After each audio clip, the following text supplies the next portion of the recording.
Hello बच्चों, स्वागत है आपका आपके चैनल शिवम सर बायोलॉजी में। आज हम लोग स्टार्ट करेंगे नया टॉपिक बायोलॉजी का, nutrition in animals. Nutrition in animals पढ़ने से पहले हम लोगों ने कुछ टॉपिक पढ़ा था। क्या क्या टॉपिक पढ़ा था? हमने पढ़ा था कि जो हेट्रोट्रॉपिक मोड ऑफ न्यूट्रिशन होता है वो तीन टाइप के होते हैं। एक पैरासिटिक पढ़ा था, एक सैप्रोफिटिक पढ़ा था, एक होलोजोइक पढ़ा था। पैरासिटिक मोड ऑफ न्यूट्रिशन में क्या होता है? तो पैरासाइट ऐसे ऑर्गेनिज्म होते हैं जो न्यूट्रिशन लेते हैं। कहां से लेते हैं? अपने होस्ट से लेते हैं, विदाउट किलिंग देम। इसके बाद सैप्रोफिटिक मोड ऑफ न्यूट्रिशन पढ़ा था।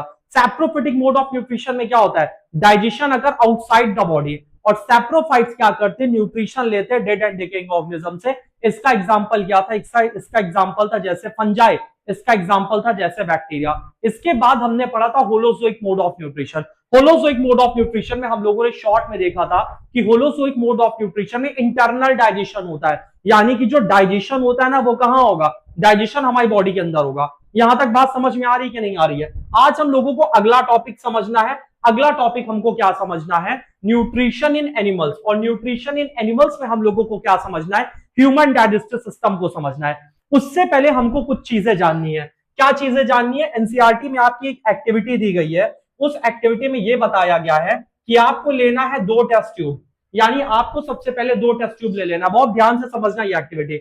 इसके बाद क्या करना है? एक टेस्ट ट्यूब ए है आपके पास, एक टेस्ट ट्यूब बी है आपके पास। इसके बाद टेस्ट ट्यूब ए में आपको क्या करना है? स्टार्च ले लेना है। टेस्ट ट्यूब बी में भी आपको क्या करना है? स्टार्च ले लेना है। तो टेस्ट ट्यूब ए और टेस्ट ट्यूब बी में आपने स्टार्च ले लिया। ध्यान से समझना, स्टार्च लेने के बाद आपको टेस्ट ट्यूब ए में क्या करना है? ऐड करना है saliva in test tube A. Test tube A में आपको सलाइवा ऐड कर देना है, लेकिन टेस्ट ट्यूब बी में आपको सलाइवा नहीं ऐड करना। यहां तक बात समझ में आई? ध्यान से समझना। आपने टेस्ट ट्यूब ए लिया, आपने टेस्ट ट्यूब बी लिया। टेस्ट ट्यूब ए में आपने क्या ऐड किया? सलाइवा। टेस्ट ट्यूब बी में आपको क्या नहीं ऐड करना? आपको सलाइवा नहीं ऐड करना, यानी कि टेस्ट ट्यूब बी में डू नॉट ऐड सलाइवा। यहां तक बात समझ में आई? इसके बाद आयोडीन टेस्ट करना है। ध्यान से देखो, इसके बाद आपको क्या करना है? Now test for iodine. इसके बाद क्या करना है? Now test for iodine. इसके बाद आपको आयोडीन टेस्ट करना है। आयोडीन टेस्ट कैसे करोगे? टेस्ट ट्यूब ए में आयोडीन डालना है, टेस्ट ट्यूब बी में आयोडीन डालना है। बात समझ में आई? ध्यान से समझो। Now test for iodine. इसके बाद क्या होगा? द, या इसको ऐसे लिख सकते हो, when you add iodine in test tube A, तो क्या होगा? No change in colour. अगर नो चेंज इन कलर, कोई चेंज नहीं होगा कलर में। जबकि when you add iodine in test tube B,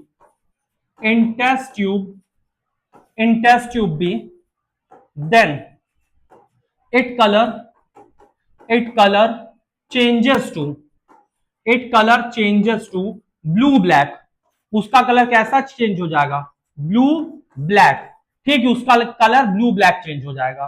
क्यों चेंज हो जाएगा? Due to presence of starch.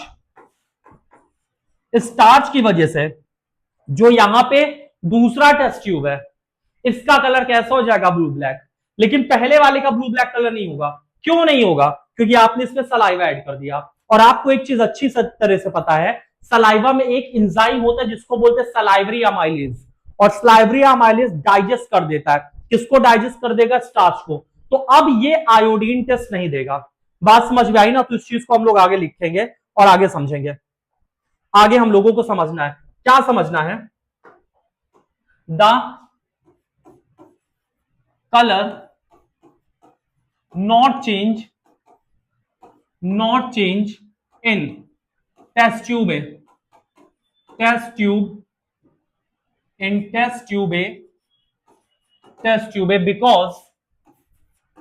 because in our saliva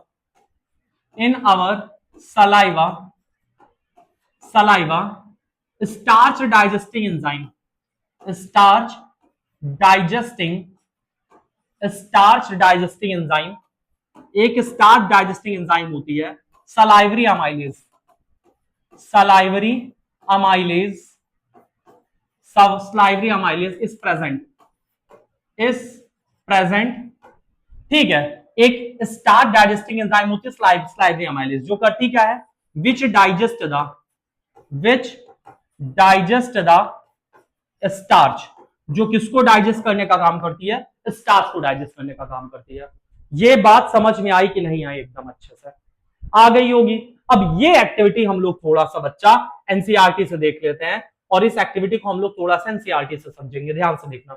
ये एक्टिविटी अब एक बार एनसीईआरटी से देख लो, इंपॉर्टेंट एक्टिविटी है लाइफ प्रोसेसेस में, क्योंकि साइड बाय साइड एनसीईआरटी पढ़ते जाओ ना तो चीजें आपकी ज्यादा क्लियर होती जाएंगे। मतलब एक्चुअल में आपको पता चलेगा कि एनसीईआरटी में कौन सी चीज कहां से पूछी जा रही है, ठीक है। देखो ध्यान से, ये आ गया, ये है एक्टिविटी, ये है activity. Take 1 ml starch solution in 2 test tube A and B, 2 test tube में आपको स्टार्च सोल्यूशन ले लेना ए और बी में। Add 1 ml saliva to test tube A, एक में 1 ml सलाइवा ऐड कर दो। Leave both test tube undisturb for 20-30 minute, उसको 20-30 मिनट के लिए छोड़ दो। इसके बाद क्या करना है, now add a few drop of dilute iodine solution to this test tube, उसमें आयोडीन ऐड करना है। In which test tube do you observe a change in colour, test tube A की टेस्ट ट्यूब बी, आंसर क्या आएगा, test tube B. क्यों test tube B, क्योंकि उसमें हमने सलाइवा ऐड नहीं किया। इसके बाद how does this indicate about presence और absence of starch in the 2 test tube, तो टेस्ट ट्यूब जो ए होगा उसमें स्टार्च नहीं होगा क्योंकि उसमें तुमने सलाइवा ऐड कर दिया, जबकि टेस्ट ट्यूब बी में स्टार्च होगा क्योंकि उसमें आपने सलाइवा नहीं ऐड किया। आगे, what does this tell us about the action of saliva on starch, ये हमको क्या बताता है स्टार्च के बारे में और सलाइवा के एक्शन के बारे में कि सलाइवा स्टार्च के साथ क्या करता है। तो सलाइवा में एंजाइम होता है सलाइवरी अमाइलेज, जो कि स्टार्च को ब्रेक डाउन कर देता है शुगर में। यहां तक कोई प्रॉब्लम तो नहीं है ना, तो वो आयोडीन टेस्ट नहीं देगा। यहां तक चीजें क्लियर है। अब हम लोग स्टार्ट करते हैं ह्यूमन डाइजेस्टिव सिस्टम, स्टार्ट करते, ठीक है। अगला टॉपिक हम लोग स्टार्ट करेंगे ह्यूमन डाइजेस्टिव सिस्टम। तो स्टार्ट करते बच्चा लोग, इंपॉर्टेंट टॉपिक आज का, human digestive system, human digestive system, human digestive system, human digestive system. Human digestive system में क्या क्या होता है, तो human digestive system, human digestive system, digestive system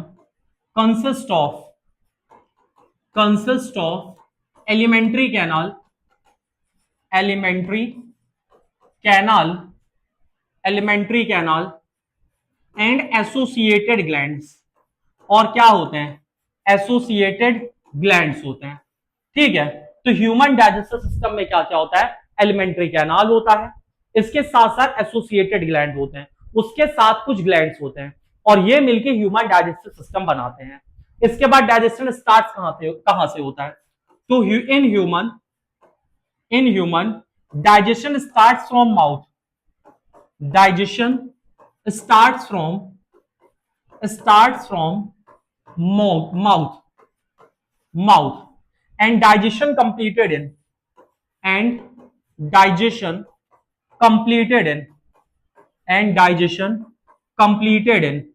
कहां कंप्लीट होता है, digestion completed in small intestine, small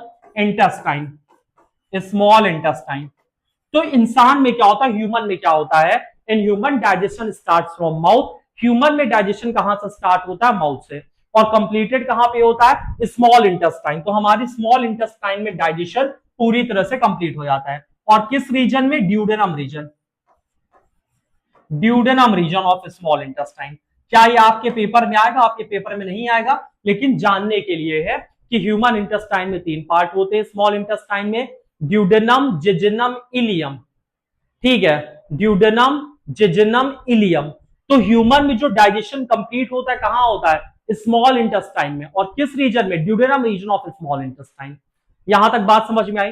digestion start कहां पे होता है, माउथ से स्टार्ट होता है। तो अब हम लोग आगे एक ह्यूमन डाइजेस्टिव सिस्टम का हम लोग डायग्राम बनाएंगे, और उस डायग्राम से हम लोग सारी चीजों को समझेंगे। तो इधर हम साइड में थोड़ा सा ह्यूमन डाइजेस्टिव सिस्टम का एक शॉर्ट में हल्का सा डायग्राम बना देते हैं। स्टेप बाय स्टेप हम लोग डायग्राम बनाएंगे और उस चीज के बारे में समझते जाएंगे।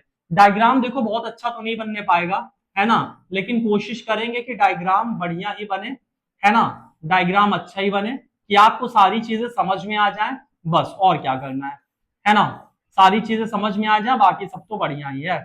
ये कुछ ऐसा ह्यूमन डाइजेस्टिव सिस्टम का डायग्राम आप समझ के चलो, क्लियर है ना। इसके बाद यहाँ पे ये इधर विंड पाइप चला गया, ये ईसोफेगस हो गया।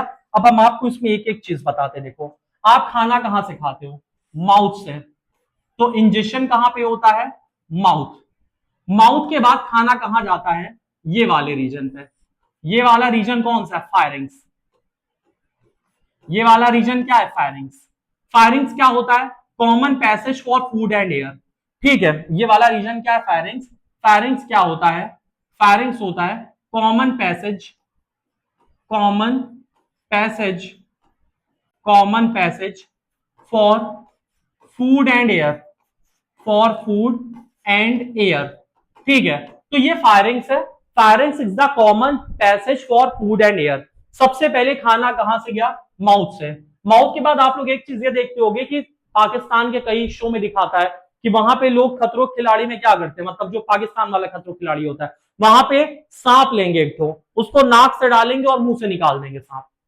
तो नाक और मुंह का पीछे अंदर कनेक्शन होता है, और जहां पे कनेक्शन होता है उस जगह को क्या बोलते हैं, फायरिंग्स बोलते हैं। तो खाना आप कहां से खाते हो, माउथ से। फिर खाना कहां से होकर गुजरता है, फायरिंग्स। फायरिंग्स क्या होता है, it is the common passage for food and air. इसके बाद यहां से नीचे आता है, और फायरिंग से नीचे आता हुआ फिर जो कॉमन पैसेज होता है फूड और एयर का, वो दो पार्ट में डिवाइड हो जाता है। एक साइड पे ये चला जाता है ट्रैकिया, एक साइड पे क्या चला जाता है, ट्रैकिया। दूसरे साइड पे ये क्या होता है, दूसरे साइड पे होता है ईसोफेगस। तो यहां पे ट्रैकिया है, और ट्रैकिया के साथ साथ में क्या है, ईसोफेगस। ईसोफेगस, ईसोफेगस क्या होता है, ईसोफेगस आपका फूड पाइप है, फूड पाइप। फिर ईसोफेगस खुलता कहां पे है, फूड पाइप खुलता कहां पे है, स्टमक में खुलता है। फूड पाइप कहां पे खुलेगा बच्चा, स्टमक में खुलेगा। अभी ये सारी चीजें एक्सप्लेन करेंगे, इसको ध्यान से समझना। सबसे पहले आपने खाना खाया माउथ से, माउथ के बाद कहां पहुंचा, जब आप उसको निगलते हो तो firings, it is the common passage for food and air. इसके बाद फिर ये जो पैसेज होता है ये दो पार्ट में डिवाइड होता है। एक साइड पे ट्रैकिया होता है जिसको हम लोग विंड पाइप बोलते हैं, जिसको हम लोग क्या बोलते हैं, विंड पाइप बोलते हैं। इसके बाद इधर क्या होता है, ईसोफेगस। ईसोफेगस को क्या बोलते हैं, फूड पाइप। और फूड पाइप से खाना कहां पहुंचता है, स्टमक में पहुंचता है। यहां तक इतनी बात समझ में आई। अब हम लोग इसमें माउथ स्टार्ट करते हैं, और माउथ के बारे में हम लोग थोड़ा सा इसको समझेंगे, ठीक है। तो ध्यान से देखो, अब हम लोग माउथ समझने जा रहे हैं। माउथ के बारे में देखना, माउथ के बारे में हम लोग पढ़ने जा रहे हैं, चलो समझो। माउथ स्टार्ट करते, ठीक है, ध्यान से समझना। सबसे पहले माउथ, माउथ। तो माउथ के बारे में क्या क्या है, digestion starts from mouth, digestion starts from mouth, starts from mouth. यहां पे सबसे पहले क्या होता है, physical breakdown of food. Mouth में क्या होता है, physical breakdown, physical breakdown of food, of food. हालांकि माउथ में फिजिकल ब्रेकडाउन भी होता है, केमिकल ब्रेकडाउन भी होता है, लेकिन सबसे पहले हम फिजिकल ब्रेकडाउन ऑफ फूड की बात करेंगे। फिजिकल ब्रेकडाउन ऑफ फूड करता कौन है, physical breakdown of food teeth करता है। दांत कितने होते हैं, 32। दांत कितने होते हैं, 32। कौन कौन से दांत होते हैं, सबसे पहला होता है इंसीजर, दूसरा कौन सा होता है, कैनाइन, स्पेलिंग थोड़ा कर देख लेना, ठीक है। तीसरा होता है molar, incisor, canine, premolar, premolar, और कौन सा होता है, मोलर। तो जो दांत होते हैं कितने होते हैं, 32 होते हैं। कौन कौन से होते हैं, इंसीजर, कैनाइन, प्रीमोलर और मोलर। यहां तक कोई प्रॉब्लम तो नहीं है। और टोटल दांत कितने हैं, 32 हैं। डेंटल फॉर्मूला हमारा क्या होता है, डेंटल फॉर्मूला होता है 2123 अपॉन 2123, यानी 2123 अपॉन 2123। यह हमारा डेंटल फॉर्मूला है। यानी जो पूरे दांत होते हैं, 32 दांत होते हैं, उसका जो डेंटल फॉर्मूला है वो क्या है, 2123 अपॉन 2123। ये हमारा डेंटल फॉर्मूला है। यानी ये 32 दांत कैसे होते ये सुनो, ये फॉर्मूला है लोअर हाफ जॉ का, लोअर हाफ जॉ, ये लोअर हाफ जॉ का फॉर्मूला है। अब ये लोअर हाफ जॉ क्या होता है ये तुमको बताते हैं। ये जैसे मान लो तुम्हारा मुंह है, ये 32 है, 32 में ये इतने का फॉर्मूला है। इतने का फॉर्मूला क्या है, इतने का फॉर्मूला है 2 1 2 3, यानी इंसीजर, कैनाइन, प्रीमोलर और मोलर। तो 32 दांत कैसे होंगे सुनो, ये आधे के आधे का फॉर्मूला, इसको दुगुना करो, 2 की जगह क्या हो जाएगा 4, 2 4 6 अपॉन 4 2 4 6, 6 4 10 2 12 4 16, 16 प्लस 16 कितने दांत हो गए 32 दांत। मैथ वाले ऐसे ऐसे काट के कह देंगे लो एक आ गया, लेकिन ऐसे नहीं होगा। बात समझ में आ रही है ना, यहाँ पे ऐसे ऐसे नहीं होगा। 16 16 दांत यहाँ पे कितने हो जाएंगे, 16 16 दांत यहाँ पे टोटल 32 हो जाएंगे। यहां तक बात समझ में आई। तो टोटल दांत कितने होते हैं 32 दांत। अब फंक्शन ऑफ टीथ क्या होता है, फंक्शन ऑफ टीथ क्या होता है, function of teeth, function of teeth, teeth क्या करता है, it break the food particle, food particle, food particle in small size, in small size, so that it properly it properly mix with saliva, mix with saliva, saliva, saliva। तो function of teeth क्या होता है, दांत क्या करता है बच्चा, it break the food, ये खाने को ब्रेक करता है स्मॉल स्मॉल साइज में, जिससे कि खाना अच्छे से किसके साथ मिक्स हो जाए, सलाइवा के साथ मिक्स हो जाए।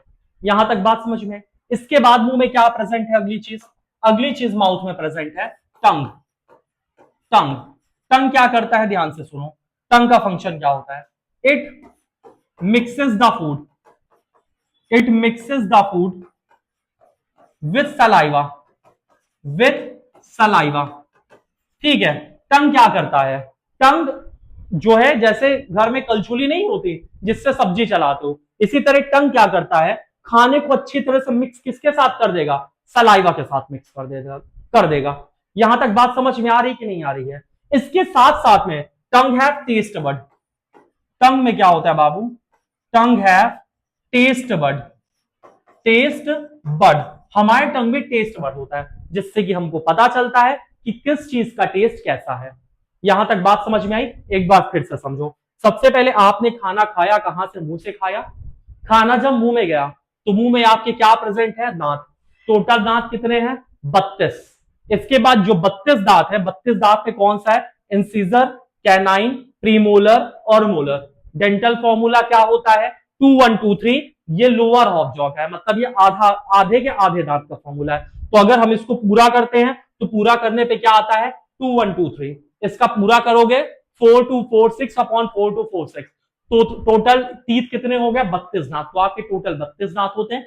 इसके बाद क्या होता है फंक्शन ऑफ टीथ, दांत क्या करते हैं, break the food particle in small size, ये खाने को छोटे छोटे खाने के पार्टिकल को छोटे छोटे साइज में तोड़ता है। इससे होता क्या है, so that it properly mix with saliva, जिससे कि जो आपने खाना खाया है वो अच्छे से मिक्स हो जाए, किसके साथ अच्छे से मिक्स हो जाए बाबू, सलाइवा के साथ अच्छे से मिक्स हो जाए। इसके बाद टंग का काम क्या होता है, it mixes the food with saliva, tongue क्या करता है, खाने को अच्छी तरह से हमारे सलाइवा के साथ मिक्स कर देता है। इसके साथ साथ टंग में टेस्ट बड होता है, जिससे कि हमको खाने का टेस्ट प्रॉपर वे में पता चलता है। यहां तक बात समझ में आ गई ना। अब हम लोग केमिकल डाइजेशन की तरफ बढ़ेंगे कि हमारे जो फूड में केमिकल डाइजेशन कैसे होता है। ठीक है, तो अब हम लोग केमिकल ब्रेकडाउन ऑफ फूड पढ़ेंगे इन माउथ। तो अगला टॉपिक क्या है, chemical breakdown of food, chemical chemical breakdown, chemical breakdown of food in mouth, in mouth. अब हम लोग मुंह में केमिकल ब्रेकडाउन ऑफ फूड की बात करेंगे। तो आपको पता है हमारे माउथ में कौन सी ग्लैंड होती है, सलाइवरी ग्लैंड। सलाइवरी ग्लैंड कितनी होती है, 3 जगह पे, पैरोटिड्स, सब मैक्सिलरी या सब मैंडिबुलर, और साथ साथ में सबलिंगुअल यानी कि लोअर जॉ। लेकिन ये क्या आपको समझना नहीं समझे, क्योंकि आपके एग्जाम में नहीं आएगा। कहां कहां पे होती है, चीक्स पे होती है, सबलिंगुअल होता है, और साथ साथ में यहां पे होता है सब मैक्सिलरी। समझ बात आई, तो 3 जगह आपके सलाइवरी ग्लैंड होती है। तो ध्यान से समझना, chemical breakdown of food in mouth, तो आपको एक चीज अच्छे से पता है, अवर mouth have our mouth have our mouth have salivary gland. Salivary gland, हमारे माउथ में क्या होता है? सलाइवरी ग्लैंड होता है, विच सिक्रीट सलाइवा, विच सिक्रीट सलाइवा। सलाइवा, हमारे माउथ में सलाइवरी ग्लैंड होता है। सलाइवरी ग्लैंड क्या सिक्रीट करता है बाबू? सलाइवा। अब एस से सलाइवा, तो एस से सलाइवा में कौन सा एंजाइम? Salivary amylase. तो सलाइवा हैव एंजाइम, सलाइवा में एंजाइम होता है। कौन सा एंजाइम होता है बाबू? Salivary salivary amylase. Salivary amylase, salivary amylase. ठीक है, तो our mouth have salivary gland, हमारे माउथ में सलाइवरी ग्लैंड होता है विच सिक्रेट सलाइवा, जिसका काम होता है सलाइवा को सिक्रेट करना। और सलाइवा है एंजाइम सलाइवरी अमाइलेज। सलाइवा में एक एंजाइम होता है सलाइवरी अमाइलेज। कितने पीएच पे काम करता है? तो इट वर्क ऑन 6.8 पीएच। कितने पीएच पे काम करता है? 6.8 पीएच पे काम करता है। पीएच का फुल फॉर्म क्या है? पोटेंस ऑफ हाइड्रोजन या पावर ऑफ हाइड्रोजन।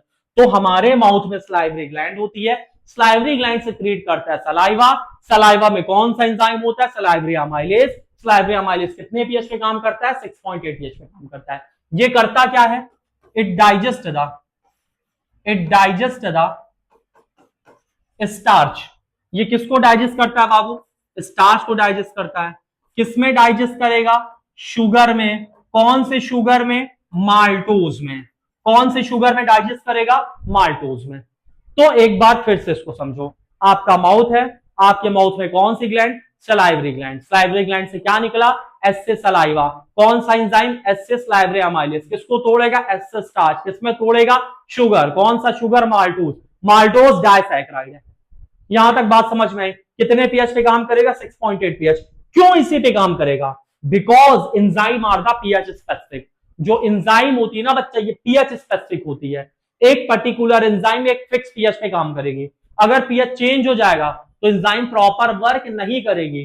तो हमारे माउथ का पीएच कितना होता है? 6.8, जिससे कि सलाइवरी अमाइलेज एंजाइम अच्छे से काम करे। और एक चीज आपको पता ही है कि जो आपकी टीथ होती है, आपकी टीथ के ऊपर जो हार्डेस्ट आउटर कवरिंग होती है वो होती है इनेमल। और इनेमल है क्या?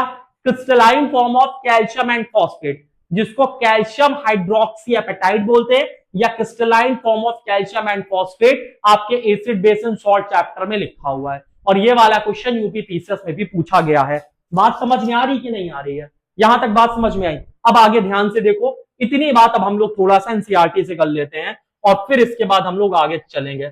एक एक चीज समझते जाओ, एक एक चीज एनसीईआरटी से पढ़ते जाओ। ध्यान से देखो, सबसे पहले we eat various type of food which has to pass through the same digestive tract. हम लोग अलग अलग खाना खाते हैं जो कि एक ही डाइजेस्टिव ट्रैक्ट से पास होता है। Naturally the food has to be processed to generate particle which are small and of same texture. तो हमको खाना तो हम कुछ बड़े खाते हैं, कुछ छोटे खाते हैं, लेकिन हमको उनको सबको एक ही टेक्सचर में कन्वर्ट करना है। तो माउथ क्या करता है? उसको सेम टेक्सचर में कन्वर्ट कर देता है। This is achieve by crushing the food with our teeth. इससे हम लोग खाने को अपने मुंह से क्रश करते हैं। Since the lining of canal is soft, the food is also wetted to make its passage smooth. यानी कि आपकी जो साइड साइड की लाइनिंग है वो सॉफ्ट है। तो खाना क्या होता है? जब सलाइवा के साथ मिक्स हो जाता है तो वो सॉफ्ट हो जाता है। सॉफ्ट होने से क्या होगा? आसानी से फिसल जाएगा, नहीं तो अंदर खुरुच देगा अगर तुम लोग हार्ड खाना खाओगे तो। लेकिन सलाइवा उसको सॉफ्ट कर दिया तो आसानी से चला जाता है फूड। आगे देखो, when we eat something we like our mouth waters. This is actually not water but a fluid called saliva secreted by salivary gland. तो जब भी हम लोग कुछ भी खाते हैं तो हमारे मुंह में पानी आ जाता है, लेकिन वो पानी नहीं होता, वो सलाइवा होता है जो कि हमारे फूड के डाइजेशन में मदद करेगा। अब आगे की लाइन देखो, और ये निकलता कहां से है? This is actually not only water but a fluid called saliva secreted by salivary gland. Another aspect of the food we ingest is its complex nature. यानी जो भी हम खाना खाते हैं वो कॉम्प्लेक्स नेचर का होता है, तो उसको सिंपल फॉर्म में कन्वर्ट करना है। ये होता कहां पे? If it to be absorb from the alimentary canal it has to be broken down into smaller molecule. यानी इसको छोटे छोटे मॉलिक्यूल में तोड़ना है। तो ये हमारे बॉडी में कौन करेगा? कैटलिस्ट करेगा। कैटलिस्ट क्या होते हैं? एंजाइम। ये चीज हम लोग पहले डिस्कस कर चुके हैं कि हमारे हेटेरोट्रॉपिक में एंजाइम प्रेजेंट होता है। एंजाइम क्या होता है? बायोलॉजिकल कैटलिस्ट होता है which can increase the rate of reaction. आगे देखो, सलाइवा में एक एंजाइम होता है जिसको सलाइवरी अमाइलेज बोलते हैं। जो किसको तोड़ता है, स्टार्च को तोड़ता है। किसमें तोड़ता है, सिंपल शुगर। कौन सा सिंपल शुगर, माल्टोज। यहां तक बात समझ में आई। इसका the food is mix thoroughly with saliva, फिर फूड सलाइवा के साथ अच्छे से मिक्स होता है और move around the mouth while chewing by the muscular tongue, और टंग उसको अच्छे से मिक्स करता है और साथ साथ में हमारा माउथ उसको क्या करता है, अच्छे से चिव करता है। बात समझ में आ रही कि नहीं आ रही है, यहां तक कोई प्रॉब्लम तो नहीं है। इसके बाद क्या होता है, ध्यान से देखो आगे, यहां तक में आपको कोई प्रॉब्लम नहीं होगी। अब आगे ध्यान से देखो, ये सारा प्रोसेस हो गया। इसके बाद माउथ में फूड को क्या बोलते हैं, बोलस। तो यहां पे food is known as bolus. इस टाइम पे फूड को क्या बोलते हैं, बोलस बोलते हैं। यहां तक बात समझ में आ रही ना, आउट ऑफ एनसीईआरटी है लेकिन थोड़ा सा समझ लो। यहां तक चीजें क्लियर है। तो यहां पे जो फूड होता है, फूड को हम लोग क्या बोलते हैं, बोलस बोलते हैं। इसके बाद हमको क्या करना है, फूड को पुश करना है। इसके बाद हमको क्या करना है, पुश करना है, कहां पे, स्टमक में। तो आगे समझते हैं। Now we have to push the food in stomach. अब फूड को क्या करना है, स्टमक पे पुश करना है। और कैसे पुश करना है, थ्रू ईसोफेगस।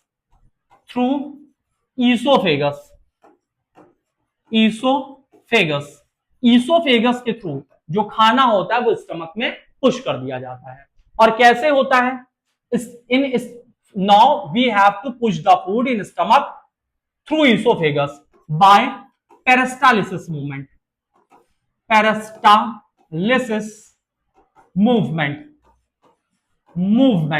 तो पेरिस्टालिसिस मूवमेंट में क्या होता है बच्चा, खाना पुश होता है। कहां पुश होता है, स्टमक पे पुश होता है। कैसे पुश होता है, ध्यान से देखो, ये आपका ईसोफेगस है, यहां पे खाना है, ये ईसोफेगस है। तो यहां से क्या होगा, फूड पुश होगा।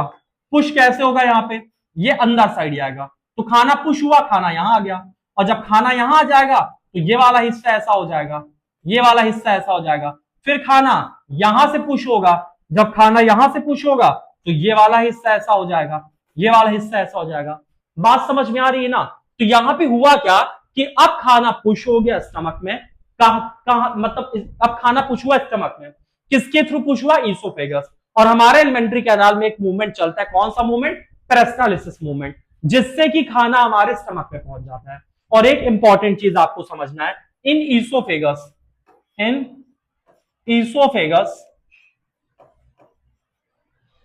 Oesophagus no chemical breakdown of food, अगर no chemical breakdown of food occur, तो हमारे ईसोफेगस में किसी भी तरह का कोई केमिकल ब्रेकडाउन खाने का नहीं होता। ईसोफेगस सिर्फ करता क्या है, खाने को ट्रांसफर कर देता है। कहां से ट्रांसफर करता है, माउथ से ट्रांसफर करेगा स्टमक में। यहां तक कोई प्रॉब्लम तो नहीं है ना। अब आगे समझो, आगे हम लोग समझते हैं, स्टमक में अब खाना आ गया, अब स्टमक में क्या क्या होता है अब आपको ये बताते हैं। ध्यान से देखो, अब स्टमक का स्ट्रक्चर बनाने आ रहे हैं। ये स्टमक है, ये आपका स्टमक है। अगर इसका शेप देखो तो कैसा दिख रहा है बताओ, ये स्टमक है, स्टमक। इसका शेप कैसा है बच्चा, जे शेप है। स्टमक किस शेप का है, जे शेप का है। आपके एग्जाम में पूछा जाएगा, कभी जीवन में नहीं पूछा जाएगा। और जब स्टमक में खाना आता है तो आप लोग एक चीज और नोटिस किए होंगे कि आप लोग खाना खा के उल्टा लेटे हो या ऐसे उल्टा लटकते हो, तो खाना मुंह से बाहर नहीं आता। क्यों नहीं आता, क्योंकि यहां पे एक एक्सपिंचर लगा होता है, यहां पे एक वॉल्व होती है, एक एक्सपिंचर होता है जो इसको पकड़ के रखता है। इसका नाम है गैस्ट्रोइसोफेजियल एक्सपिंचर। गैस्ट्रोइसोफेजियल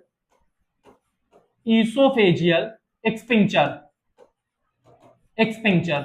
यहां पे कौन सा एक्सपिंचर होता है, गैस्ट्रोइसोफेजियल एक्सपिंचर, जो कि खाने को वापस नहीं जाने देता। यहां तक बात समझ में आई। अब स्टमक में सुनो ध्यान से क्या क्या होता है। अगर हम स्टमक की बात करें, तो देखो स्टमक में क्या क्या होता है। स्टमक में तो स्टमक में एक ग्लैंड होती है, उस ग्लैंड का नाम है बच्चा गैस्ट्रिक ग्लैंड। स्टमक में एक ग्लैंड है, गैस्ट्रिक ग्लैंड। अब गैस्ट्रिक ग्लैंड से क्या होता है, एक एंजाइम निकलती है गैस्ट्रिक ग्लैंड से। एक एंजाइम निकलती है जिसका नाम है पेप्सिन। आपकी एनसीईआरटी में पेप्सिन लिखा है, लेकिन ये एंजाइम इनएक्टिव फॉर्म में निकलती है, जिसको हम लोग बोलते हैं पेप्सिनोजन। पेप्सिनोजन, क्योंकि ये प्रोटीन डाइजेस्टिंग एंजाइम है। बात समझ में आई? और अगर ये एक्टिव फॉर्म में निकले स्टमक से, तो स्टमक को ही डाइजेस्ट कर देगी। इस वजह से हमारे बॉडी में जो भी एंजाइम निकलती है वो इनएक्टिव फॉर्म में निकलती है, ठीक है ना। लेकिन एनसीईआरटी में डायरेक्ट पेप्सिन लिखा है, तो आपको ये समझ के चलना है कि यहाँ पे स्टमक में गैस्ट्रिक ग्लैंड है, स्टमक से एक एंजाइम निकली है जिसका नाम है पेप्सिनोजन। ये प्रो एंजाइम है पेप्सिनोजन। पेप्सिनोजन का एक्टिव फॉर्म क्या है? पेप्सिन। पेप्सिन क्या करता है? It digest protein. It digest protein, ये प्रोटीन को डाइजेस्ट करता है। पार्शियल डाइजेशन की कंप्लीट डाइजेशन, पार्शियल डाइजेशन, यहां पे पार्शियल डाइजेशन होता है प्रोटीन का। इसके बाद कितने पीएच पे, ये कितने पीएच पे काम करता है? ये काम करता है 1.8 पीएच। 1.8 पीएच, तो हमारे स्टमक में कितना पीएच होता है? 1.8, यानी हाईली एसिडिक पीएच होता है। और ये पीएच मेंटेन कौन करेगा? तो दूसरी चीज निकलती है गैस्ट्रिक ग्लैंड से। दूसरी चीज क्या निकलती है गैस्ट्रिक ग्लैंड से? दूसरी चीज निकलती है HCl, हाइड्रोक्लोरिक एसिड। इसका काम क्या होता है? It provide acidic medium. It provide acidic medium. Acidic medium, ये एसिडिक मीडियम प्रोवाइड करती है फॉर द एंजाइम पेप्सिन। ये एसिडिक मीडियम प्रोवाइड करती है। किस लिए एसिडिक मीडियम प्रोवाइड करती है? जिससे कि पेप्सिन एंजाइम अच्छे से काम कर सके। इसका एक और काम होता है, क्या काम होता है HCl का? It kills bacteria. It kills bacteria, ये बैक्टीरिया को भी मार देती है। बात समझ में आई? तो स्टमक में पहली चीज क्या है? Gastric gland. गैस्ट्रिक ग्लैंड से कौन सा एंजाइम निकल रहा है बाबू? पेप्सिन। एक्टिव फॉर्म में कि इनएक्टिव फॉर्म में? इनएक्टिव फॉर्म में, पेप्सिनोजन के फॉर्म में। इसके बाद वो किस में कन्वर्ट होता है? पेप्सिन। किसके प्रेजेंस में? HCl के प्रेजेंस में। HCl कितना पीएच प्रोवाइड करता है? HCl प्रोवाइड करता है 1.8 पीएच। इसके बाद HCl का एक और काम होता है, किल द बैक्टीरिया। लेकिन आपको एक चीज ये पता है, ये जो स्टमक की इनर लाइनिंग है, अगर यहाँ पे HCl रिलीज होगा तो इससे स्टमक की इनर लाइनिंग भी डैमेज होगी। तो स्टमक की इनर लाइनिंग ना डैमेज हो, इस वजह से यहां पे रिलीज होता है एक चीज और, रिलीज होता है म्यूकस। तो तीसरी चीज गैस्ट्रिक ग्लैंड क्या रिलीज करता है? It release mucus. It release mucus. और म्यूकस क्या करता है? इट प्रोटेक्ट स्टमक, ये स्टमक को प्रोटेक्ट करता है, स्टमक फ्रॉम HCl। तो हाइड्रोक्लोरिक एसिड से आपके पेट को बचाने का काम कौन करता है? म्यूकस करता है। यहां तक बात समझ में आ रही है ना? यहां तक कोई प्रॉब्लम तो नहीं है? नहीं होनी चाहिए। क्लियर है ना यहां तक? अब हम लोग आगे समझते हैं। इतनी बात आप एक बार फिर से एनसीईआरटी से देखो। अभी तक जितना हम लोगों ने पढ़ा है, इतनी बात एक बार आप फिर से एनसीईआरटी से देखो, ताकि आपको एक एक चीजें समझ में आए। It is necessary to move the food in a regulated manner. खाने को रेगुलेटेड मैनर में हमको मूव करवाना एलिमेंट्री कैनाल से, जिससे कि वो अच्छे से डाइजेस्ट हो, है ना, along the digestive tube so that it can be processed properly. The lining of canal has muscles that contract rhythmically in order to push the food forward. These peristalsis movement अगर all along the gut, तो हमारे जो oesophagus होता है, हमारे जो गट होते हैं, गट का मतलब गैस्ट्रोइंटेस्टाइनल ट्रैक्ट, यानी कि आपका एलिमेंट्री कैनाल, उसमें पेरिस्टालिसिस मूवमेंट होता है। पेरिस्टालिसिस मूवमेंट क्या करता है? खाने को पुश करता है, जिससे कि खाना आगे बढ़ता है। यहां तक कोई समस्या नहीं है? आगे देखो। From the mouth the food is taken to the stomach through the food pipe और oesophagus. Stomach is large organ which expand when the food enter. यानी कि स्टमक क्या करता है? एक्सपैंड करता है जब उसमें खाना इंटर करता है, और फिर इसका फिर नॉर्मल हो जाता है। जैसे तुम सुबह उठे तो तुमको क्या दिखा है? खाना वाना डाइजेस्ट हो गया, तुमको लगता है भाई साहब 10 दिन एक्सरसाइज कर लोगे, एब्स तुम्हारे ही आने हैं, और 6 की जगह पूरा 16 एब्स आएंगे, समझ बात आई। लेकिन इसके बाद फिर खाना खा ले तो फिर लगता है भाई साहब पेट बहुत ज्यादा निकला हुआ है। बात समझ में आ रही कि नहीं आ रही? जैसे पेपर देते टाइम होता है कि जब मतलब नीट का पेपर दे रहे हो या कोई MCQ वाला पेपर दे रहे हो, तुमको लगता है सब सही है, फिर क्लास में मिलाते हो तो लगता है भैया पता नहीं वो अब की मतलब पेपर देते टाइम लगता है टॉप करोगे, फिर दोस्तों के पास बैठते हो लगता है भाई पास ही हो जाए बहुत है, फिर बाद में लगता है फिर से तैयारी करनी है। बात समझ में आ रही कि नहीं आ रही? इसी तरह स्टमक होता है आपका, यानी स्टमक एक्सपैंड करता है, लेकिन सुबह क्या लगे भाई एब्स बनने वाले, लेकिन जब खा ले तो फिर फूल जाता है। वही यहाँ पे लिखा हुआ है कि यहाँ पे स्टमक एक ऐसा ऑर्गन है जो कि एक्सपैंड करता है। The muscular wall of stomach help in mixing the food थ्रूली with more digestive juice, यानी कि स्टमक की जो वॉल होती है वो खाने को अच्छे से मिक्स करता है। किसके साथ मिक्स करता है? डाइजेस्टिव जूस के साथ, जो गैस्ट्रिक ग्लैंड से निकलता है। और इस मूवमेंट को क्या कहते हैं? इस मिक्सिंग को क्या कहते हैं? चर्निंग मूवमेंट होता है स्टमक में। थोड़ा सा इसको दिमाग में रखना। स्टमक में कौन सा मूवमेंट होता है बच्चों? Churning movement. स्टमक में कौन सा मूवमेंट होता है? Churning movement. Churning movement, movement. और स्टमक में खाना किस में कन्वर्ट हो जाता है? जैसे माउथ में बोलस बोलते हैं, वैसे यहाँ पे काइम बोलते हैं। यहाँ पे क्या बोलते हैं? काइम बोलते हैं, ठीक है। लेकिन ये सब तुम्हारे बोर्ड एग्जाम में नहीं पूछा जाएगा। अब आगे देखो ध्यान से, इसके बाद क्या होता है, इसीलिए ये सारी चीजें नहीं बताएं। To the topic, to the NCERT no. आगे देखो, the digestion in stomach is taken care by gastric gland. Gastric gland present होती वॉल ऑफ द स्टमक में। दीज रिलीज एचसीएल, इससे एचसीएल निकलता है, प्रोटीन, डाइजेस्टिंग एंजाइम, पेप्सिन निकलता है और म्यूकस निकलता है। हाइड्रोक्लोरिक एसिड क्या करता है? एसिडिक मीडियम क्रिएट करता है which facilitates the action of enzyme pepsin, जो कि पेप्सिन एंजाइम के एक्शन को रेगुलेट करता है। इसके बाद what other function do you think is serve by acid? और फंक्शन क्या होता है एसिड का? तो एसिड और क्या करता है? बैक्टीरिया को मारता है। इसके बाद the mucus protect the inner lining of the stomach from the action of acid under normal condition. Normal condition के अंदर जो स्टमक होता है, स्टमक को एसिड से कौन बचाता है? म्यूकस बचाता है। यहां तक कोई समस्या तो नहीं है ना? यहां तक चीजें क्लियर है। अब आगे हम लोग समझते हैं और आगे अब हम लोग देखते हैं। यहां एक क्वेश्चन दिया गया है, क्या दिया गया है? We have often heard adults complaining about acidity, can this be related to what has been discussed above? यानी आपने देखा होगा कि जो बड़े लोग होते हैं वो हमेशा उनको एक समस्या होती है एसिडिटी की। क्या ये इस चीज से रिलेटेड जो अभी तुमने पढ़ा है? तो बड़े लोगों को जो एसिडिटी की समस्या होती है वो पेट में एचसीएल की वजह से होती है, लेकिन ये नॉर्मल एचसीएल से नहीं होती। जब बड़े लोग उल्टा सीधा खा लेते हैं या बच्चे उल्टा सीधा खा लेते हैं तो जो पेट का पीएच होता है वो और गिर जाता है। जब और गिर जाता है 1.8 से, तब एसिडिटी होती है। और उस कंडीशन में आपको क्या लेना है? मिल्ड बेस लेना है, एंटासिड लेना है। एंटासिड का क्या एग्जांपल है? जैसे कॉस्टिक सोडा आपने ले लिया, बेकिंग सोडा ले लिया। बात समझ में आई? तो ये क्या करता है? ये मिल्ड बेस होता है। और मिल्ड बेस क्या करता है? आपके पेट में जो एक्स्ट्रा एसिड होता है उसको न्यूट्रलाइज कर देता है। यहां तक बात समझ में आई? इसके बाद खाना कहां पहुंचता है? Small intestine. तो फ्रॉम स्टमक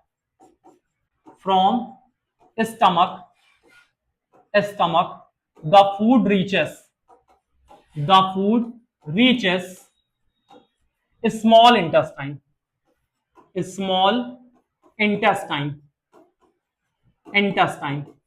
तो स्टमक से खाना कहां आता है? स्मॉल इंटेस्टाइन में आता है। यहां तक बात समझ में आई? और अगर लेंथ ऑफ स्मॉल इंटेस्टाइन की बात करें, length of small intestine human में कितना होता है? Length of small intestine in human तो ये होता है बच्चा करीब 6.8 मीटर, 6 मीटर के आसपास, 6 मीटर के आसपास।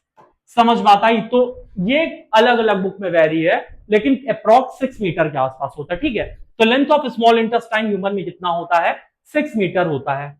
इसके बाद एक और चीज है, स्मॉल इंटेस्टाइन क्या करता है? It receive the secretion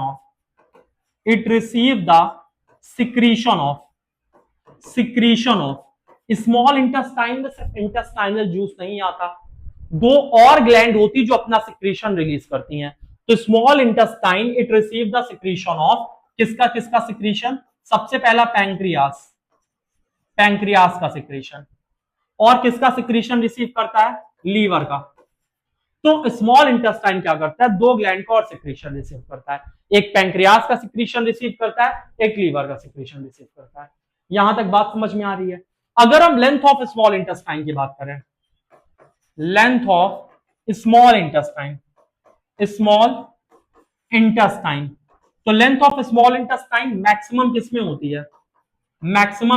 length of small intestine maximum होती है हर्बीवोर्स में। क्योंकि हर्बीवोर्स क्या करते हैं, ईट ग्रास, ईट ग्रास। और ग्रास प्लांट है, और प्लांट की सेल वॉल किससे बनी बाबू, सेलुलोज। और सेलुलोज को डाइजेस्ट करने के लिए हमको बड़ी स्मॉल इंटेस्टाइन चाहिए। बात समझ में आई। लेकिन अगर हम कार्निवोर की बात करें, कार्निवोर की, तो कार्निवोर में क्या होता है, smallest small intestine, smallest small intestine, small intestine, intestine. बात समझ में आ रही ना, एक बार फिर से समझो। From stomach the food reaches the small intestine. Stomach से खाना कहां जाता है, स्मॉल इंटेस्टाइन में जाता है। किसके थ्रू जाएगा, पाइलोरिक एक्सटिंक्चर के थ्रू। क्लियर है ना। अभी हम इसको समझेंगे, क्योंकि स्टमक में 3 पार्ट होता है, कार्डियक, फंडस, पाइलोरिक, एक पार्ट और है बॉडी। तो पाइलोरिक लास्ट पार्ट है, तो पाइलोरिक से जब स्टमक से खाना स्मॉल इंटेस्टाइन में आता है तो पाइलोरिक एक्सटिंक्चर के थ्रू आता है। तो पाइलोरिक एक्सटिंक्चर के थ्रू स्टमक से खाना स्मॉल इंटेस्टाइन में आ गया। इसके बाद एक बार स्मॉल इंटेस्टाइन में खाना आया तो जो लेंथ होती है स्मॉल इंटेस्टाइन की वो करीब 6 मीटर होती है। ये भी एक्स्ट्रा आपको नहीं पढ़ना है ना याद रखना है। It receive the secretion of pancreas and liver. इसमें 2 ग्लैंड का सिक्रीशन आता है, एक पैंक्रियाज का सिक्रीशन, एक लीवर का सिक्रीशन आता है। इसके साथ साथ जो लेंथ होती है स्मॉल इंटेस्टाइन की, सबसे ज्यादा किसमें होती है, सबसे बड़ी स्मॉल इंटेस्टाइन किनकी होती है, हर्बीवोर्स की। सबसे छोटी स्मॉल इंटेस्टाइन किसकी होती है, तो सबसे छोटी स्मॉल इंटेस्टाइन होती है कार्निवोर की, क्योंकि वो क्या खाते हैं, मीट खाते हैं। मीट में प्रोटीन होता है, प्रोटीन आसानी से डाइजेस्ट हो जाता है। सेलुलोज को डाइजेस्ट करने के लिए हमको बड़ी स्मॉल इंटेस्टाइन चाहिए। यहां तक बात समझ में आई ना। अब तुमको हम स्मॉल इंटेस्टाइन का स्ट्रक्चर बताते हैं, और स्मॉल इंटेस्टाइन का स्ट्रक्चर यहां पे देखो ध्यान से। चलो अब क्या समझना है, स्मॉल इंटेस्टाइन, स्मॉल इंटेस्टाइन। थोड़ा सा समझो स्मॉल इंटेस्टाइन के बारे में। देखो स्मॉल इंटेस्टाइन दिखाता है, ध्यान से देखो स्मॉल इंटेस्टाइन। थोड़ा सा सर्च हो जाए। अच्छा बताओ, लीवर से क्या रिलीज होता है, बाइल जूस रिलीज होता है। लीवर से क्या, इसमें शायद टाइम लगेगा, सर्च कर लेते हैं इसको, स्मॉल इंटेस्टाइन का अगर स्ट्रक्चर मिल जाता है तो। चलो सबसे पहले तुम रिवाइज करते रहो। अगर हम माउथ की बात करें, माउथ में कौन सी ग्लैंड होती है, सलाइवरी ग्लैंड। सलाइवरी ग्लैंड से कौन सा एंजाइम होता है, स्लाइवरी अमाइलेज। स्लाइवरी अमाइलेज किसको डाइजेस्ट करता है, स्टार्च को डाइजेस्ट करता है। किसमें डाइजेस्ट करता है, शुगर में। कौन से शुगर में डाइजेस्ट करेगा, माल्टोज में डाइजेस्ट करेगा। बात समझ में आ रही है ना। तो स्मॉल इंटेस्टाइन का कोई बहुत प्यारा स्ट्रक्चर हमको नहीं मिल रहा है, तो हम लोग क्या करेंगे, हम लोग आगे इसको, हम लोग इससे आगे बढ़ जाएंगे। चलो स्मॉल इंटेस्टाइन हम लोग आगे समझेंगे। स्मॉल इंटेस्टाइन इसको क्रिएट करने दो एआई को, तब तक हम लोग आगे बढ़ते हैं। आगे बढ़ने वाली नहीं हो रही क्या, नहीं हो रही। चलो समझो फिर से। देखो स्मॉल इंटेस्टाइन ध्यान से, इसमें हमको समझना है स्मॉल इंटेस्टाइन के बारे में। स्मॉल इंटेस्टाइन का हम लोग स्ट्रक्चर यहाँ फॉर्म करते हैं। तो यहाँ पे बच्चा क्या था, स्टमक था। स्टमक कुछ ऐसे था, ठीक है। स्मॉल इंटेस्टाइन हम लोग थोड़ा सा यहाँ बड़ा बनाएंगे। स्टमक तो ऐसे हो गया, स्मॉल इंटेस्टाइन देखो ये इस तरह से, ये आपकी स्मॉल इंटेस्टाइन है। स्मॉल इंटेस्टाइन में 3 पार्ट, ड्यूडेनम, जेजेनम, इलियम। लेकिन आपको ये चीजें नहीं समझनी है, ठीक है, क्योंकि आपके पेपर में नहीं आएगा, आपके पेपर में नहीं आएगा। आपको पढ़ना उतना ही है जितना आपके पेपर में आए, ठीक। बाकी जो भी एक्स्ट्रा वगैरह पढ़ना होगा वो बताना, वो आगे एक्सप्लेन कर देंगे। देखो ये आपका स्मॉल इंटेस्टाइन हो गया। इसके बाद यहां पे ऐसे लगा रहता है गॉल ब्लैडर, ठीक है। ये ऐसे यहां पे लगा आपका गॉल ब्लैडर, गॉल ब्लैडर। और गॉल ब्लैडर के साथ यहां पे ऐसे लगा रहता है लीवर, ठीक। ये लीवर है। और इसमें और किसका सिक्रीशन आता है, पैंक्रियास का सिक्रीशन। तो ये आपका इस तरह से स्ट्रक्चर बन गया पैंक्रियास का, पैंक्रियास। तो देखो ध्यान से, स्मॉल इंटेस्टाइन में 2 ग्लैंड का सिक्रीशन आता है। एक तो ये पैंक्रियास, पैंक्रियास। दूसरा सिक्रीशन किसका आता है, लीवर का। बात समझ में आई। और खुद इंटेस्टाइन का भी सिक्रीशन आता है। तो स्मॉल इंटेस्टाइन में 3 जगह का सिक्रीशन आता है, एक लीवर का, एक पैंक्रियास का, एक स्मॉल इंटेस्टाइन का खुद। और इसमें 3 पार्ट होता है। ये वाला जो पार्ट है स्मॉल इंटेस्टाइन में ये वाला पार्ट, ये है ड्यूडेनम। ये वाला पार्ट क्या है? सी शेप स्ट्रक्चर, ड्यूडेनम। ये वाला पार्ट क्या है? जेजनम। ये वाला पार्ट क्या है? इलियम। तो ड्यूडेनम, जेजनम, इलियम। पढ़ना है नहीं पढ़ना? सिक्रीशन कहां रिसीव होता है? Duodenum region of small intestine. तो ध्यान से देखो, अब स्मॉल इंटेस्टाइन की बात करते हैं। Small intestine receive secretion of, small intestine receive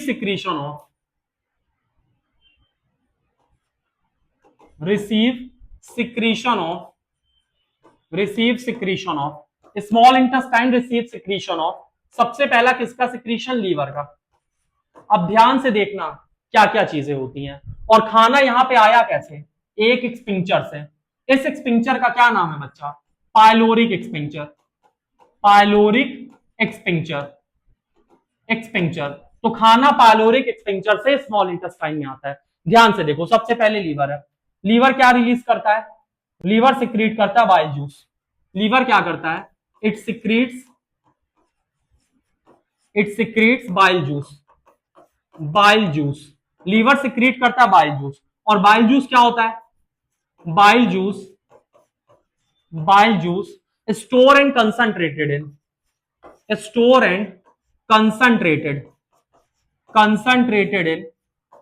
bile juice store और कंसंट्रेटेड कहां होता है? गॉल ब्लैडर में। Gall bladder. तो लीवर क्या सिक्रीट करता है? Bile juice. Bile juice store और कंसंट्रेटेड कहां होता है? तो bile juice store and concentrated in gall bladder. Bile juice store और कंसंट्रेटेड गॉल ब्लैडर में होता है। इसका फंक्शन क्या होता है? ध्यान से देखो, लीवर क्या करता है? एक तो इट प्रोवाइड एल्केलाइन मीडियम। ये एल्केलाइन मीडियम प्रोवाइड करता है सो दैट एंजाइम एक्ट। ये एल्केलाइन मीडियम प्रोवाइड करता है जिससे जो इंटेस्टाइन की एंजाइम है और जो पैंक्रियास की एंजाइम है वो काम कर सके। दूसरा, ये क्या करता है? It help in digestion of fat. It help in fat digestion. ये फैट को डाइजेस्ट नहीं करता, ध्यान देना, ये फैट को डाइजेस्ट नहीं करता, हेल्प करता है फैट के डाइजेशन में। कैसे हेल्प करेगा? It help in fat digestion. और कैसे हेल्प करेगा? By emulsification of fat. By emulsification of fat. ये फैट का क्या करता है बच्चा? इमल्सिफाई करता है। इमल्सिफाई करने का क्या मतलब है? अगर फैट के ऐसे बड़े मॉलिक्यूल हैं, ध्यान से समझना, अगर फैट के ऐसे बड़े बड़े मॉलिक्यूल हैं तो इस बड़े मॉलिक्यूल के छोटे छोटे पार्ट में तोड़ देगा। इसको बोलते हैं इमल्सिफिकेशन ऑफ फैट। ध्यान से देखो, लीवर का काम क्या होता है? लीवर सिक्रीट करता है bile juice. Bile juice store और कंसंट्रेटेड कहां पे होता है? गॉल ब्लैडर में स्टोर और कंसंट्रेटेड होता है। इसके बाद जो बाइल जूस है, बाइल जूस का फंक्शन क्या होगा? एक तो एल्केलाइन मीडियम प्रोवाइड करता है, यानी बेसिक मीडियम प्रोवाइड करता है। किससे बेसिक मीडियम प्रोवाइड करेगा? जिससे कि एंजाइम एक्ट कर सके, जिससे कि एंजाइम काम कर सके, पैंक्रियास की और स्मॉल इंटेस्टाइन की। और क्या करता है? It help in digestion of fat. Fat को डाइजेस्ट नहीं करेगा, फैट के डाइजेशन में मदद करेगा। और कैसी मदद करेगा? बाय इमल्सिफिकेशन ऑफ फैट, यानी जो बड़े बड़े फैट के टुकड़े उनको छोटे छोटे पार्ट में क्या कर देगा? ब्रेक कर देगा। बात समझ में आ रही ना? यहां तक कोई प्रॉब्लम तो नहीं है ना? यहां तक चीजें क्लियर है? अब आगे समझो। अब पैंक्रियास की बात करते हैं। पैंक्रियास क्या करता है?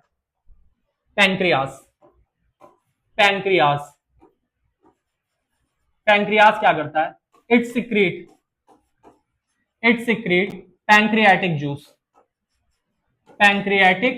जूस। ये पैंक्रियाटिक जूस सिक्रीट करता है। इसका काम क्या होता है? It also help in maintaining the pH.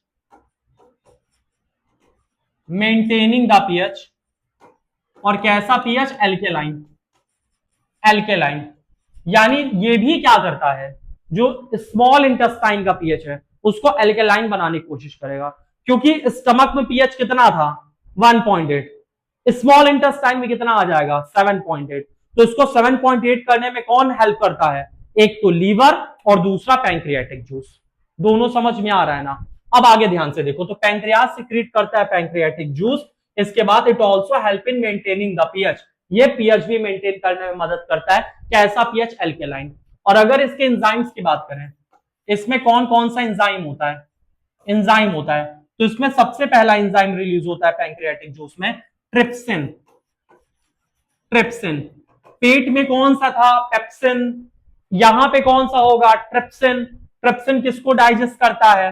Protein को डाइजेस्ट करता है। और क्या रिलीज होता है? Pancreatic pancreatic lipase. ये किसको डाइजेस्ट करता है? फैट को। कंप्लीट डाइजेशन नहीं अब भी। इसके बाद और क्या रिलीज होता है? Pancreatic amylase. Pancreatic amylase. Amylase ये किसको डाइजेस्ट करेगा? कार्बोहाइड्रेट को। कार्बोहाइड्रेट को। बात समझ में आई ना? तो जो पैंक्रियाज होता है, पैंक्रियाज से पैंक्रियाटिक जूस निकलता है। It also help in maintaining the pH alkaline. ये एल्केलाइन पीएच मेंटेन करने में मदद करता है। इसके साथ इसमें एंजाइम होती है ट्रिप्सिन। ट्रिप्सिन डाइजेस्ट करता है प्रोटीन को। पैंक्रियाटिक लाइपेज डाइजेस्ट करता है फैट को। पैंक्रियाटिक अमाइलेज किसको डाइजेस्ट करेगा? कार्बोहाइड्रेट को डाइजेस्ट करेगा, कार्बोहाइड्रेट को ब्रेक डाउन करेगा। यहां तक बात समझ में आई ना? अब आगे देखो ध्यान से। अब आगे देखो। अब फाइनली रिलीज होता है इंटेस्टाइनल जूस। तो स्मॉल इंटेस्टाइन क्या करता है? Small intestine small intestine small intestine release intestinal juice. Intestinal juice intestinal juice intestinal juice का क्या नाम है? Succus entericus. It is also called succus entericus. Succus entericus. तो स्मॉल इंटेस्टाइन से रिलीज होता है इंटेस्टाइनल जूस। इंटेस्टाइनल जूस का बाबू एक और क्या नाम होता है? Succus entericus. बात समझ में आई? ये क्या करता है? It help in complete digestion of food. यहां क्या होता है? Complete digestion of food. यहां पे खाने का कंप्लीट डाइजेशन हो जाता है। और कंप्लीट डाइजेशन में क्या क्या होता है? ध्यान से देखो। यहां पे जो कार्बोहाइड्रेट है, कार्बोहाइड्रेट ब्रेक डाउन हो जाता है ग्लूकोज में। इसके बाद फैट टूटता है, fatty acid and glycerol. Fatty acid and glycerol. और यहां पे प्रोटीन टूटता है। प्रोटीन किसमें टूटेगा बाबू? Amino acid. तो ये कंप्लीट डाइजेशन होता है फूड का। कार्बोहाइड्रेट टूटता है ग्लूकोज में, फैट किसमें टूटता है? Fatty acid and glycerol. इसके साथ साथ में प्रोटीन किसमें टूटता है बच्चा? Protein break down into the amino acid. यहां तक बात समझ में आई? इसके बाद अब खाने को हमको क्या करना है? एब्जॉर्ब करना है। एब्जॉर्प्शन भी तो करना है ना? तो ध्यान से सुनना। आगे बहुत इंपॉर्टेंट चीज समझनी है तुमको। यहां पे जो स्मॉल इंटेस्टाइन होती है, small intestine have finger like projection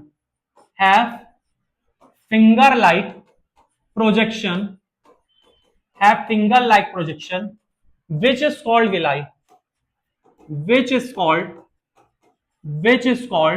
villi। तो हमारा जो स्मॉल इंटेस्टाइन होता है, स्मॉल इंटेस्टाइन में फिंगर लाइक स्ट्रक्चर होता है, जिसको हम लोग क्या बोलते हैं? विलाई। विलाई क्या करता है? ध्यान से देखो। तो villi is richly supplied with blood vessels. जो विलाई होता है, villi is richly supplied with blood vessels. Is richly supplied with blood vessels. Villi richly supplied होता है ब्लड वेसल्स से। और इसका काम क्या होता है? It help in absorption of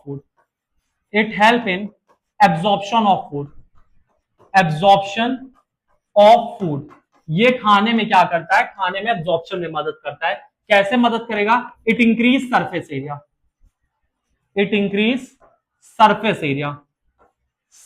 area for absorption of food. तो विलाई क्या करता है? सरफेस एरिया बढ़ा देता है खाने के एब्जॉर्प्शन के लिए। यहां तक बात समझ में? एक बार फिर से देखो। स्मॉल इंटेस्टाइन है finger like projection. Small intestine में एक फिंगर लाइक स्ट्रक्चर होता है, जिसको हम लोग क्या बोलते हैं? जिसको हम लोग बोलते हैं विलाई। तो स्मॉल इंटेस्टाइन में फिंगर लाइक प्रोजेक्शन है, जिसको विलाई बोलते हैं। Villi is richly supplied with blood vessels. Villi में क्या सप्लाई होता है खूब ज्यादा? विलाई में ब्लड वेसल्स खूब सप्लाई होता है। समझ बात आ रही ना? विलाई में ब्लड वेसल्स खूब सप्लाई होता है, और ब्लड वेसल सप्लाई होने से क्या होता है? विलाई इंक्रीज कर देता है सरफेस एरिया। किस लिए इंक्रीज कर देगा surface area? For the absorption of food. तो ये ऐसा फिंगर लाइक स्ट्रक्चर है जिसको हम लोग क्या बोलते हैं? विलाई बोलते हैं। देखो, अगर ये फिंगर ना हो, सिर्फ ऐसे पार्ट हो, तो अब सरफेस एरिया कितना एब्जॉर्ब होगा? सिर्फ यहां से चीज एब्जॉर्ब होगी। लेकिन अब ऐसे हो गया तो यहां भी एब्जॉर्ब होगा, यहां भी, यहां भी, यहां भी, यहां भी, तो इंक्रीज हो गया ना सरफेस एरिया एब्जॉर्प्शन के लिए। तो इसी तरह स्मॉल इंटेस्टाइन में ये विलाई प्रेजेंट होता है, जिसका काम क्या होता है? जो इंक्रीज कर देता है सरफेस एरिया। किस लिए इंक्रीज करेगा surface area? For the absorption of food. तो विलाय बच्चा इंक्रीज कर देता है सरफेस एरिया फूड के एब्जॉर्प्शन के लिए। यहां तक बात समझ में आ रही कि नहीं आ रही है? इसके बाद खाना कहां पहुंचता है? Large intestine. इसके बाद from small intestine, from small intestine, small intestine food reaches large intestine, large intestine. Small intestine से खाना कहां पहुंच जाता है? लार्ज इंटेस्टाइन में पहुंच जाता है। लार्ज इंटेस्टाइन में क्या होता है? Absorption of water, absorption of water. और क्या होता है? Absorption of some vitamin, absorption of some vitamin, some vitamin, कुछ वाइटामिन का भी एब्जॉर्प्शन होता है। इसके साथ साथ एक चीज और होता है आपके लार्ज इंटेस्टाइन में। सबसे पहला लार्ज इंटेस्टाइन में क्या होता है? एब्जॉर्प्शन ऑफ वाटर, पानी एब्जॉर्ब होता है। दूसरा क्या होता है? Absorption of some vitamin, vitamin का एब्जॉर्प्शन होता है। इसके साथ जो लार्ज इंटेस्टाइन होती है, लार्ज इंटेस्टाइन में तीन पार्ट होता है, सीकम, कोलोन और रेक्टम। तो लार्ज इंटेस्टाइन का जो सीकम वाला पार्ट होता है, सीकम वाला part, it have symbiotic associated bacteria, symbiotic associated, symbiotic associated bacteria, bacteria.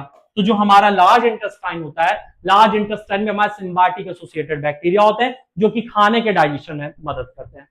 यहां तक बात समझ में आई? तो वाटर एब्जॉर्प्शन वगैरह यहां से हो जाता है। इसके बाद क्या होता है? No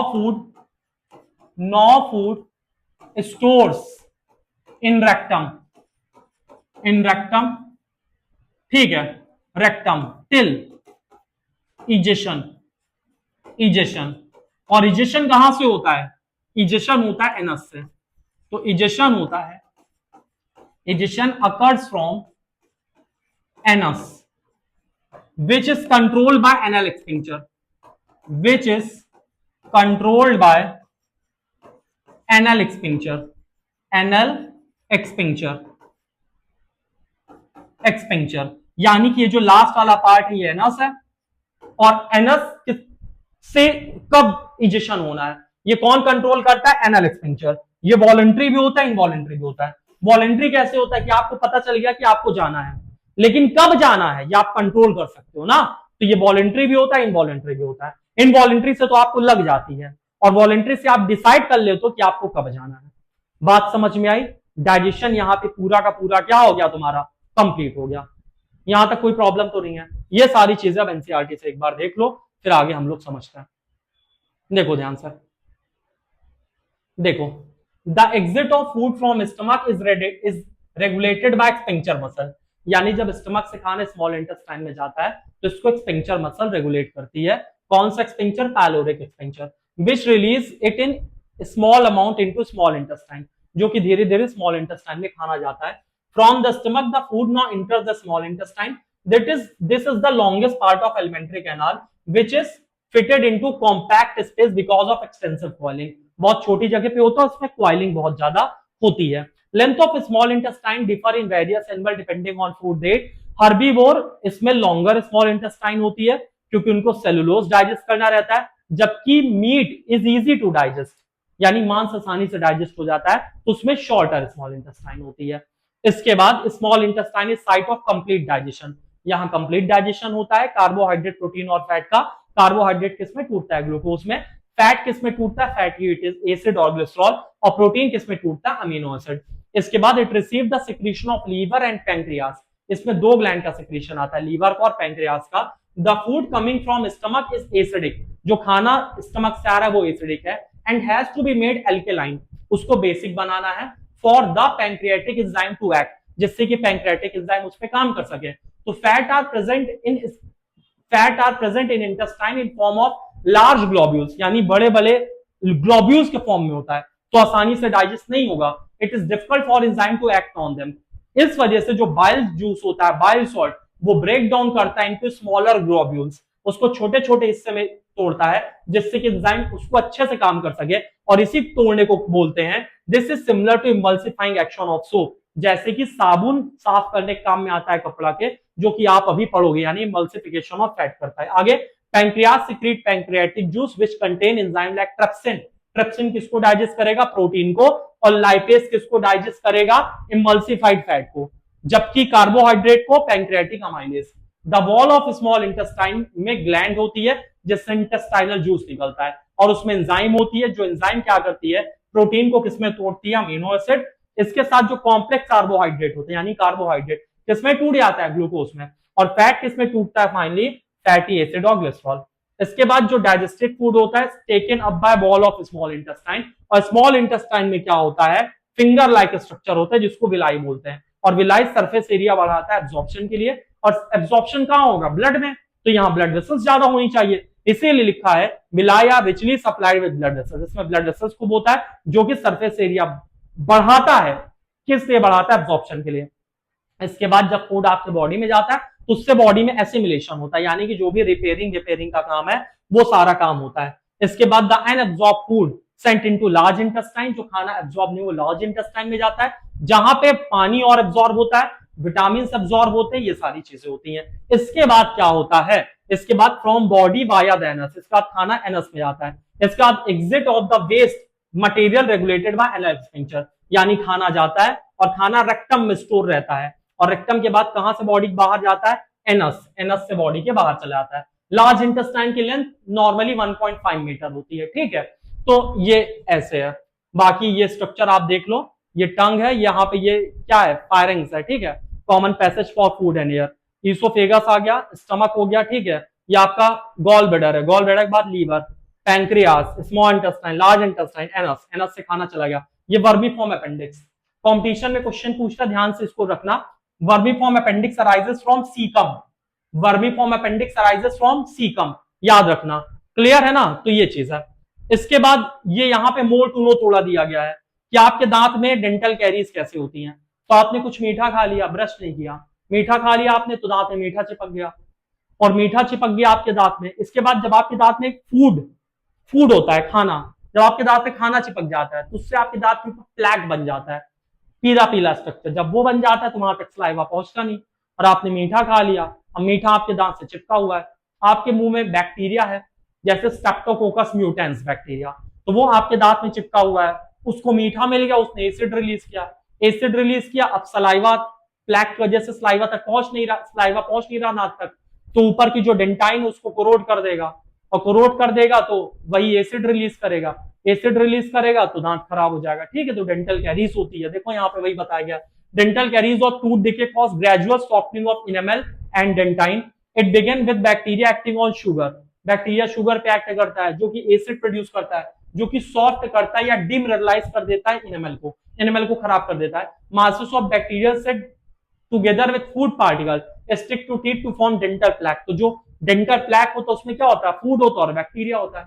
saliva can not reach the tooth surface, saliva दांत तक नहीं पहुंचने पाता। इससे होता क्या है, to neutralise the acid as plaque cover the teeth, brushing the teeth after eating remove the plaque, उससे प्लैक हट जाएगा, है ना, before the bacteria produce it is. If untreated microorganism may invade the pulp and cause inflammation and infection, अगर उसको नहीं treat किया गया तो पल्प तक पहुंच जाएगा इन्फेक्शन।